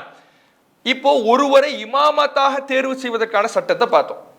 ஒருவருக்கு ஜனாசா தொழ வைக்கணும்னா, ஒருத்தர் மௌத்தாயிட்டாரு, இப்ப அவருக்கு ஜனாசா தொழ வைக்கணும். ஜனாசா தொழுகைனா என்ன, அவருக்காக பாவ மன்னிப்பு கேட்பதுதான். யாருக்கு பாவ மன்னிப்பு கேட்கலாம், மௌத்தானவர் ஷிர்க்ல இல்லாம இருந்தாதான் பாவ மன்னிப்பு கேட்கலாம். இப்ப என்ன அவசியம் ஏற்படுது, இவர் ஷிர்க்ல இருந்தாரா இல்லையா முடிவு செய்ய வேண்டிய அவசியம் ஏற்படுது. பொதுவாகவே ஷிர்க்ல இருந்தார்னு முடிவு செய்யவே கூடாது, ஒருத்தவரை முஷ்ரிக்னு முடிவு செய்யக்கூடாது, ஒருத்தவரை காஃபிர்னு முடிவு செய்யக்கூடாது அப்படி மார்க்கம் சொல்லல. ஆதாரம் இல்லாம முடிவு செய்யாதீங்க. தெளிவான சான்று இல்லாம முடிவு செய்யாதீங்க. அப்படி முடிவு செஞ்சா அந்த ஃபத்வா உங்களுக்கு எதிராகவே திரும்பிடும். சான்று இருக்கும்னா தேவையான நேரங்கள்ல தாராளமாக முடிவு செய்து கொள்ளலாம். ஒருவரை இமாமாக நியமிக்கும் பொழுது அவர் ஷிர்க் வைக்கிறாரா இல்லையா முடிவு செய்யணும். ஒருத்தருக்கு நாம தொலை வைக்கும் பொழுது ஜனாசாவாக அவர் இருக்கிறார், மௌத்தாயிட்டாரு, ஜனாசா தொழுகை நடத்தணும். அந்த ஜனாசா தொழுகை நடத்தும் பொழுது அந்த இறந்து போனவர் வஃபாத்தானவர் இணை வைப்புல இருந்து மௌத்தானாரா ஏகத்துவத்துல மௌத்தானாரா இதை பார்க்கணும். அப்படி பார்த்து இணை வைப்புல இருந்து மௌத்தானா அவருக்கு ஜனாசா தொழுகை கிடையாது, பாவ மன்னிப்பு தேடக்கூடாது. ஏகத்துவத்துல மௌத்தானாதான் பாவ மன்னிப்பு தேடணும் என்கின்ற சட்டத்தை அல்லாஹ் ரப்பல் ஆலமீன் சொல்லி காட்டுகிறான். மா கான லின்னபி வல்லதீன ஆமனு ஐ யஸ்தக்ஃபிரு லில் முஷ்ரிகீன். எந்த நபிக்கும் அனுமதி இல்லை, எந்த ஈமான் கொண்டவர்களுக்கும் அனுமதி இல்லை. என்ன அனுமதி இல்லை? ஐ யஸ்தக்ஃபிரு லில் முஷ்ரிகீன், இணை வைக்கக்கூடியவர்களுக்கு பாவ மன்னிப்பு தேடுவது எந்த நபிக்கும் அனுமதி இல்லை, எந்த மூமின்களுக்கும் அனுமதி இல்லை. அப்ப இணை வைக்கக்கூடிய கொள்கையில் ஒருவர் மரணித்தார் என்றால் அவருக்கு பாவ மன்னிப்பு தேடக்கூடாது. ஜனாசா தொழுகை என்பது பாவ மன்னிப்பு. அப்ப ஜனாசா தொழுகையை நடத்துவதற்கு தொழுவதற்கு இறந்து போனவர் இணை வைப்புல இறந்தாரா இல்லையான்னு முடிவு செய்ய வேண்டிய கட்டாயம் ஏற்படுது. அப்போ ஒரு விஷயத்துல காஃபிர் என்றோ முஷ்ரிக் என்றோ பொதுவாகவே முடிவு எடுக்க கூடாதுன்னு மார்க்கம் சொல்லல. முடிவெடுக்கக்கூடிய நேரங்களும் இருக்குது. தெளிவான ஆதாரத்தின் அடிப்படையில் முடிவெடுங்க என்றுதான் என்ன செய்து மார்க்கம் சொல்லுகிறது. இதுல ஹவாரிஜ்கள் எந்த ஆதாரமும் இல்லாம மனோ இச்சையின் அடிப்படையில காஃபிர் பட்டத்தை எல்லாத்துக்கும் சூட்டினாங்க. மார்க்கம் தெளிவான ஆதாரம் இருந்தா ஒரு விஷயத்துல முஷ்ரிக்குன்னு காஃபிர்னு முடிவெடுத்துக் கொள்ளலாம், அது தப்பு இல்லைன்னு மார்க்கம் சொல்லுது. ஆனா இந்த ஹவாரிஜ்களை பொறுத்தவரையில ஆதாரமே இல்லாம முடிவெடுத்தாங்க என்பதைத்தான் வரலாறுல நம்ம பார்க்கிறோம். இப்போ அதுக்கு என்ன ஆதாரம்? இப்ப இவங்க என்ன சொல்றாங்க? பெரும்பாவம் செஞ்சதெல்லாம் காஃபிர்ங்கறாங்க. அதுக்கு அவங்க காட்டின ஆதாரத்திலேயே அதுக்கு பதில் இருக்குது. என்ன பதில்? ஒருவர் மூமினாக இருக்கின்ற நிலையில் விபச்சாரம் செய்யும் பொழுது மூமினாக இருக்கின்ற நிலையில் விபச்சாரம் செய்ய மாட்டார்னா அவர் இறை நம்பிக்கையாளரே இல்லைன்னு மார்க்கம் சொல்லல. அவரை மூமின் தான் ரசூலுல்லாஹி சொல்றாங்க. அவரை என்னன்னு சொல்றாங்க? வகைப்படுத்துறாங்க. அல்லாஹ்வுடைய தூதர் மூமின் தான் வகைப்படுத்துறாங்க. அந்த நேரத்தில் அவருடைய ஈமான்ல ஒரு குறைவு ஏற்படுது, அவருடைய ஈமான்ல ஒரு சின்ன ஒரு பாதிப்பு ஏற்படுதே தவிர அவரிடத்தில் ஒட்டுமொத்தமாக ஈமானே இல்லாமல் போகவில்லை என்பதை இந்த ஹதீஸில் இருந்து நம்ம என்ன செய்யலாம்? தெரிந்து கொள்ளலாம். இது அல்லாம பல ஆதாரங்களும் இருக்குது. உதாரணத்துக்கு சூரத்து நிசா 4வது அத்தியாயத்திலேயே 48வது வசனத்தில் இடம்பெறுது, 116வது வசனத்தில் இடம்பெறுது. அல்லாஹ் ரப்பல் ஆலமீன் சொல்கிறான், இன்னல்லாஹ் லா யக்ஃபிரு அன் யுஷ்ரக பிஹி, அல்லாஹ் தனக்கு இணை கற்பிக்கப்படுகின்ற ஒரு பாவத்தை மட்டும்தான் மன்னிக்கவே மாட்டான். வ யக்ஃபிரு மா தூன தாலிக லிமன் யஷா, அதற்கு கீழ்நிலையில் இருக்கின்ற பாவங்களை தான் நாடியோருக்கு அல்லாஹ் மன்னிப்பான். அல்லாஹ் மன்னிக்காத குற்றம்னா நிரந்தர நரகத்தில் தள்ளக்கூடிய குற்றம்னா அது என்னது? ஷிர்க் மட்டும்தான், இணை வைத்தல் மட்டும்தான், குஃப்ரு மட்டும்தான். எந்த பாவத்தை எல்லாம் மன்னிப்பா? இது அல்லாத எல்லா பாவங்களையும் தான் நாடியவர்களுக்கு மன்னிப்பான். ஷிர்க் அல்லாம எந்த பாவமாக இருந்தாலும் சரி, விபச்சாரமாக இருந்தாலும் சரி, கொலையா இருந்தாலும் சரி, கொள்ளையா இருந்தாலும் சரி, வட்டியா இருந்தாலும் சரி, எந்த பாவமாக இருந்தாலும் தான் நாடியோர்களுக்கு அல்லாஹ் மன்னிப்பான் என்று இந்த வசனத்துல இடம்பெறுது. அதே மாதிரி புகாரியில 6784வது செய்தியில இடம்பெறுது. நபிகள் நாயகம் ஸல்லல்லாஹு அலைஹி வஸல்லம் அவர்கள் உடன்படிக்கை செஞ்சாங்க. நீங்க அல்லாஹ்வுக்கு இணை வைக்க கூடாது, திருடக்கூடாது, விபச்சாரம் செய்யக்கூடாது, கொல்லக்கூடாது, அவதூறு சொல்லக்கூடாது, மாறு செய்யக்கூடாது, இப்படிலாம் ரசூலுல்லாஹ் உடன்படிக்கை செஞ்சாங்க. இதை யார் நிறைவேற்றுகிறாரோ அவருக்கு நன்மை உண்டு. யார் இதை இந்த பாவத்தில எல்லாம் விழுந்துட்டாரோ, இந்த பெரும்பாவத்துல யாரெல்லாம் விழுந்துட்டாரோ அவர் உலகத்துல தண்டனை அனுபவிச்சுட்டாருன்னா, பெரும்பாவம் செஞ்சு விபச்சாரம் பண்ணிட்டாரு, இஸ்லாமிய ஆட்சி இருக்குது, உலகத்திலே அவருக்கு தண்டனை கொடுக்கப்பட்டுருச்சுன்னா அதுவே அவருக்கு பரிகாரமாக அமைந்துவிடும். ஒமன் அஸாப மின் தாலிக ஷையன் சும்ம ஸதரஹுல்லாஹு அலைஹி, ஒருவர் இந்த பாவத்தை செஞ்சு இந்த உலகத்தில் அல்லாஹ் மறைச்சி அவருக்கு எந்த தண்டனையும் கிடைக்காம நாளை மறுமை நாள்ல அல்லாஹ்வுடைய சந்திக்கிறார்னா இன்ஷா அஃபா அன்ஹு வ இன்ஷா ஆக்கபஹு, அல்லாஹ் நாடினால் அவரை மன்னிப்பான், அல்லாஹ் நாடினால் அவரை தண்டிப்பான். அப்ப இணை வைப்பு மட்டும்தான் மன்னிக்கப்படாத குற்றமே தவிர வேறு எந்த பெரும்பாவமாக இருந்தாலும் அல்லாஹ் நாடினால் மன்னிப்பான் என்பதுதான் திருமறை குர்ஆனும் ஹதீஸ்களும் நமக்கு சொல்லித்தரக்கூடிய பாடமாக இருக்கிறது.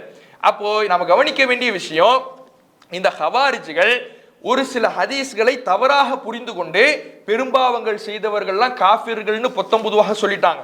ஆனா திருமறை குர்ஆனுடைய மற்ற பல ஆதாரங்கள் எல்லாமே இணை வைப்பு இருந்தால் மட்டும்தான் ஒருவர் காஃபிராக ஆவார், இணை வைப்பு இருந்தால் மட்டும்தான் ஒருவருக்கு மன்னிப்பு கிடையாது, இணை வைப்பும் குஃப்ரும் தான் நிரந்தர நரகத்தில் தள்ளக்கூடிய பாவம் என்பதை பல்வேறு இந்த ஆதாரங்கள்லாம் தெளிவுபடுத்துது. அப்ப பெரும்பாவம் செய்தவர் காஃபிர் கிடையாது, அவர் மூமின் தான். ஆனால் அவருடைய ஈமானில் குறைவு இருக்கிறது, அவருடைய ஈமானில் பலவீனம் இருக்குது. இப்படித்தான் முடிவு செய்யலாமே தவிர அவரை காஃபிர் என்று சொல்வதற்கு ஹதீஸ்கள்ல எந்த ஒரு ஆதாரமும் கிடையாது. பொதுவாக இந்த காஃபிர் என்ற வார்த்தையை பொறுத்தவரையில ஒட்டுமொத்தமாக இறைவனை மறுத்தவருக்கும் காஃபிர் என்று சொல்லப்படும், நன்றி கெட்டவர்களுக்கும் சொல்லப்படும். நன்றி இல்லாம அல்லாஹுக்கு பயப்படாம ஒரு பாவத்தை செய்யறாரு, இவர் நன்றி மறக்கிறார், அல்லாஹ்வுடைய அருட்கொடை யோசிக்காம நடக்கிறார், இது போன்ற நன்றி கெட்டவர்களுக்கும் சொல்லப்படும். அதே மாதிரி நிரந்தர நரகம்னு பல்வேறு குற்றங்களுக்கு மார்க்கத்தில் சொல்லப்படும். அந்த நிரந்தர நரகம்னா உண்மையிலே நிரந்தரமா கலப்பாங்கன்னு கிடையாது. அப்படி முடிவெடுத்தோம்னா நாம இப்ப பார்த்தோமே, அல்லாஹ் நாடினால் மன்னிப்பா, அவங்க நரகத்திலிருந்து தப்பிச்சு சொர்க்கத்துக்கு வருவாங்கன்னு ஆதாரத்தை எல்லாம் பார்த்தோமே, அந்த ஆதாரம் எல்லாம் முரண்படாமையும். அப்ப நிரந்தரம் என்று சொல்லப்பட்ட இடங்கள் எல்லாம் உண்மையிலே நிரந்தரத்தை பெற்றுத்தராது. அது கண்டிப்புக்காக கூட மார்க்கத்தில் சொல்லப்பட்டிருக்கிறது. அல்லாஹ்வுடைய கண்டிப்புக்காக அச்சுறுத்தலுக்காக நிரந்தரம் என்று சொல்லப்பட்டிருக்கிறது என்பதைத்தான் நம்ம என்ன செய்யணும், இதுல இருந்து கவனிக்கணும். அப்போ பெரும்பாவங்கள் செய்தவர்கள் கூட அல்லாஹ்வால் மன்னிக்கப்படுவாங்க. ஷிர்க் இருந்தால் மட்டும்தான் அது மன்னிக்கப்படாத குற்றம் என்பதை நாம இதிலிருந்து கவனிக்கலாம். இதே கருத்தை சஹீஹுல் புகாரில 44வது ஹதீஸ், முஸ்லிம்ல 306வது ஹதீஸ், அதே சஹீஹுல் புகாரில 1237வது ஹதீஸ் என்று இந்த ஹதீஸ்கள் எல்லாம் நமக்கு பெரும்பாவங்கள் செய்தவர்கள் அவர்கள் மன்னிக்கப்படுவார்கள், அல்லாஹ் நாடினால் அவர்களுக்கு மன்னிப்பு உண்டே, ஷிர்க் வைத்தவர்கள் மட்டும்தான் நிரந்தர நரகத்திற்குரியவர்கள் என்ற கொள்கையை நமக்கு சொல்லித்தருது. அப்ப ஹவாரிஜிகளுடைய இரண்டாவது இந்த கொள்கையும் தவறான கொள்கை. பெரும்பாவங்கள் செய்தவர்கள் காஃபிர்கள் என்று சொல்லக்கூடிய ஹவாரிஜிகளுடைய இந்த கொள்கையும் குர்ஆன் ஹதீஸின் அடிப்படையிலே தவறாக இருக்குது. பெரும்பாவங்கள் செய்தவர்கள் ஈமான் உள்ளவர்கள் தான், ஆனால் அவர்களுடைய ஈமானில் பலவீனம் இருக்கிறது என்றுதான் முடிவு செய்யலாமே தவிர ஈமானே போய்விட்டது என்று முடிவு செய்வதற்கு மார்க்கத்தில் எந்த ஒரு ஆதாரமும் இல்லை. இதுல நாம கவனிக்க வேண்டிய விஷயம் இன்னொன்னு என்னன்னா, இந்த கொள்கையை வைத்து இன்னொரு வழிகட்ட பிரிவு ஏற்படுது, உருவாகுது. இப்போ ஹவாரிஜிகள் ஹிஜ்ரி 37ல உருவாகுறாங்க. அந்த நேரத்தில் தான் இந்த முஆவியா ரலியல்லாஹு அன்ஹுவர்களுக்கும் அலி ரலியல்லாஹு அன்ஹுவர்களுக்கும் சண்டை ஏற்பட்டு சமாதான பேச்சுவார்த்தை நடக்குது. அதிலிருந்து தான் தனி பிரிவாக ஹிஜ்ரி 37ல தான் உருவாகுறாங்க. ஹிஜ்ரி 80 வாக்குல இன்னொரு கூட்டம் ஒன்று உருவாகுது. என்ன கூட்டம்னா, அந்த கூட்டத்துக்கு பேரு முஅத்தஸிலான்னு சொல்லுவாங்க. அந்த கூட்டத்துக்கு பேரு முஅத்தஸிலான விலகியவர்கள். இவர்கள் உருவாவதற்கு காரணமே ஹவாரிஜிகளுடைய இந்த கொள்கை தான். பெரும்பாவங்கள் செஞ்ச காஃபிர்னு சொன்னாங்களே, இந்த கொள்கை தான் முஅத்தஸிலான்னு ஒரு தனி பிரிவு உருவாவதற்கே காரணமா அமையுது. என்ன, எப்படி? இந்த ஹிஜ்ரி 80 வாக்குல ஹசனுல் பஸ்ரி, இவர் ஒரு தாபி, ஒரு மிகச்சிறந்த தாபி. இந்த ஹசனுல் பஸ்ரி என்பவர் பள்ளிவாசல் உட்கார்ந்து மக்களுக்கு மார்க்கத்தை போதித்துக் கொண்டு இருக்கிறார். மக்களுக்கு மார்க்கத்தை போதித்துக் கொண்டிருக்கிறார். தன்னுடைய மாணவர்களுக்கு கேட்கக்கூடிய கேள்விகளுக்கு பதில் சொல்லி கொண்டிருக்கிறார். அப்போ ஒரு மனிதர் எழுந்திருச்சு கேட்கிறாரு, யா இமாம் அவர்களே, இந்த பெரும்பாவங்கள் செய்தால் காஃபிர் என்ற ஒரு கொள்கை, ஹவாரிஜிகள் இதை வஈதியா என்ற பெயர்ல சொல்றாங்க. வஈதியா என்கின்ற பெயர்ல ஹவாரிஜிகள் பெரும்பாவம் செய்தால் காஃபிர் என்கின்ற ஒரு கொள்கையை சொல்றாங்க. உங்களுடைய பார்வையில இது என்ன?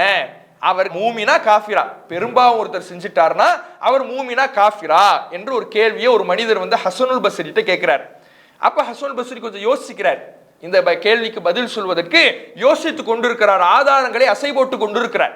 அப்ப அந்த அவையில் இருந்த ஹசனுல் பஸ்ரியினுடைய மாணவராக இருந்த வாசில் பின் அத்தா என்பவர் ஹசனுல் பஸ்ரி பதில் சொல்வதற்கு முன்பே எழுந்திருச்சு, அவர் மூமினும் இல்ல காஃபிரும் இல்ல, அவரு மூமினும் இல்ல காஃபிரும் இல்ல, அவர் இரண்டுத்துக்கும் இடைப்பட்ட நிலையில இருக்கிறாரு என்று ஒரு பதில சொல்றார். பதில சொல்லிட்டு இந்த குழுவை விட்டு விலகி அங்கு பள்ளிவாசலுடைய வேறொரு பகுதியில தனி குழுவாக போய் அமர்றார். இந்த வாசில் இப்னு அத்தா என்பவர் இவராக ஒரு பதிலை சொல்லி, அவர் மூமினும் இல்ல காஃபிரும் இல்லைங்கிறார்.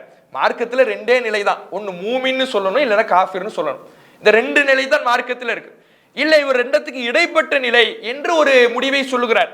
இது குர்ஆன் ஹதீஸின் அடிப்படையில் என்ன கிடையாது, சரியான முடிவு கிடையாது. அப்ப ஹவாரிஜிகளுடைய கொள்கையை பற்றி ஹசனுல் பஸ்ரி இடத்துல கேள்வி கேட்கப்படுது. ஹசனுல் பஸ்ரி பதில் சொல்வதற்கு முன்னால் வாசில் இப்னு அத்தா எழுந்திருச்சு, பெரும்பாவம் செய்தவர் மூமினும் இல்ல காஃபிரும் இல்ல, இரண்டத்திற்கும் இடைப்பட்ட நிலையில இருக்கிறார். அல் மன்சிலத்து பைனல் மன்சிலத்தைன், இரண்டு நிலைகளுக்கு இடைப்பட்ட நிலையில இருக்கிறார்னு ஒரு பதில் சொல்றார். சொல்லிட்டு தனி ஒரு குழுவாக பள்ளிவாசலுடைய இன்னொரு புறத்துல சேர்ந்து அவருக்கென்று சில சீடர்களை மாணவர்களை உருவாக்குறார். இப்படி பள்ளிவாசல்ல வேறொரு குழுவாக விலகி போய் இருக்கிறாங்களே, இதனாலதான் இவர்களுக்கு அல் முஅத்தஸிலா விலகியவர்கள்னு சொல்லப்படுது. அப்ப ஒரு கொள்கையை வைத்து இன்னொரு வழிகட்ட பிரிவு உருவாகுது, அவங்க தான் முஅத்தஸிலாக்கள். இந்த முஅத்தஸிலாக்கள்கிட்ட இன்னொரு கொள்கை இருக்கு. என்ன கொள்கை? இதே ஹவாரிஜிகளுடைய பெரும்பாவங்கள் செய்தால் அவர்களை காஃபிர்னு தான் சொல்ல மாட்டாங்க, அவங்க ரெண்டத்துக்கு இடைப்பட்ட நிலையில இருக்கிறான்னு சொல்றாங்க. ஆனா பெரும்பாவங்கள் செஞ்சாலும் நிரந்தர நரகம் தான், காஃபிர்னு தான் சொல்ல மாட்டோமே தவிர ஹவாரிஜிகளை சொல்வதை போல பெரும்பாவம் செய்தவர்கள் நிரந்தர நரகத்துல தான் இருப்பாங்க, அவங்களுக்கு மன்னிப்பு கிடையாது என்று இந்த முஅத்தஸிலாக்கள் இடத்துல அதே ஹவாரிஜிகளுடைய இன்னொரு கொள்கையும் இருக்குது. அதே மாதிரி இஸ்லாமிய ஆட்சியாளருக்கு எதிராக கிளர்ச்சி செய்யணுங்கிறது இருக்குல்ல, ஹவாரிஜிகளுடைய அடிப்படை, அந்த கொள்கை யார்கிட்ட இருக்கு? முஅத்தஸிலாக்கள்கிட்ட இருக்கு. அதுக்கு பேர் என்ன சொல்லுவாங்கன்னா அல் அம்ரு பில் மஅரூஃப் வ நஹி அனில் முன்கர். நம்ம கேள்விப்பட்டது அம்ரு பில் மஅரூஃப் நஹி அனில் முன்கர்னா என்ன? நன்மையை ஏவுறது தீமையை தடுக்கிறது. நன்மையை ஏவுறது தீமையை தடுக்கிறதுன்னு ஒரு பேரை வச்சுக்கிட்டு அதுக்கு இவங்க சொல்லக்கூடிய விளக்கம் என்ன? ஆட்சியாளருக்கு எதிராக கிளர்ச்சி செய்யணும்னு. நாம ஏன் ஹவாரிஜிகள்ங்கிற கொள்கையை பத்தி நம்ம விரிவாக பார்க்க வேண்டியது இருக்குன்னா, ஹவாரிஜிகளுடைய அடிப்படை கொள்கைகள் பல வழிகட்ட பிரிவுட்டு இருந்திருக்கு. முஅத்தஸிலாக்கள்கிட்டயே ஹவாரிஜிகளுடைய 3 அடிப்படையான கொள்கைகள் இருந்திருக்குது என்பதை என்ன செய்யறோம்? பார்க்கிறோம். அப்போ இந்த விஷயத்துல நாம கவனமாக இருக்கணும். பெரும்பாவங்கள் செய்தவர்கள் காஃபிர் அல்ல, அவர்கள் மூமின்கள் தான், ஈமானில் பலவீனம் இருக்குது, இதுதான் சரியே தவிர ஹவாரிஜிகளுடைய கொள்கை சரியில்லை என்பதை நாம புரிந்து கொள்ளணும். இன்ஷா அல்லாஹ் நாளைய தினம் ஹவாரிஜிகளுடைய 3வது அடிப்படையாக இருக்கிற தவறான விளக்கங்கள் சொல்வது, குர்ஆன் வசனங்களுக்கு தஅவீல்பாங்க. தஅவீல்னா மாற்று விளக்கம் கொடுப்பது. இது ஹவாரிஜிகள்கிட்ட இருந்த ஒரு கொள்கையாக இருக்குது. அப்ப தஅவீல்னா என்ன, மாற்று விளக்கம்னா என்ன, அது எப்போ கொடுக்கலாம் எப்போ கொடுக்க கூடாது, எப்படி கொடுத்தா அனுமதிக்கப்பட்டது, எது வரம்பு மீறுவது, இதை நாம தெரிஞ்சுக்கணும். ஏன்னா நேற்றைய தினமே நாம ஒரு சில வசனங்களை பார்த்தோம். வழிகேட்டுக்கு போறவங்க மாற்று விளக்கத்தின் பேரில் தான் வழிகேட்டுக்கு போவாங்க. தர்காவுக்கு போறவங்க குர்ஆனுடைய மற்ற வசனங்களை எல்லாம் விட்டுருவாங்க, ஒரே ஒரு வசனத்தை எடுத்து மாற்று விளக்கம் கொடுப்பாங்கன்னு பார்த்தோம்.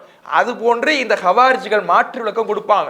இவங்க எந்தெந்த வசனங்களுக்கு மாற்று விளக்கம் கொடுத்தாங்க, மாற்று விளக்கமே மொத்தத்துல ஹராமா, மாற்று விளக்கம் அனுமதிக்கப்பட்டதா, எதில் அனுமதிக்கப்பட்டது, எது வரம்பு மீறிய மாற்று விளக்கம் என்பது போன்ற தகவல்களை எல்லாம் இன்ஷா அல்லாஹ் நாளைய தினம் அறிந்து கொள்வோம். அஸ்ஸலாமு அலைக்கும் வரஹ்மத்துல்லாஹி வபரகாத்துஹு. அல்லாஹு அக்பர், அல்லாஹு அக்பர்.